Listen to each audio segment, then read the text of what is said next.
Hello అండి, నేను మీ నాగలక్ష్మి నీలపాల. ఈరోజు సింపుల్గా ఎగ్ కర్రీ ఎలా చేసుకోవాలో చూద్దామండి. ముందుగా ఆనియన్స్ ఫ్రై చేసేయాలి. బాండి పెట్టిన పొయ్యి మీద కొద్దిగా పసుపు వేసి ఫ్రై అవ్వాలండి. ఆనియన్స్ ఫ్రై అయ్యాక కొద్దిగా సాల్ట్ కూడా వేసుకోవాలి.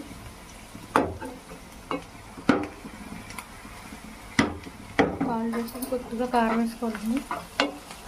కారం వేసి ముందైతే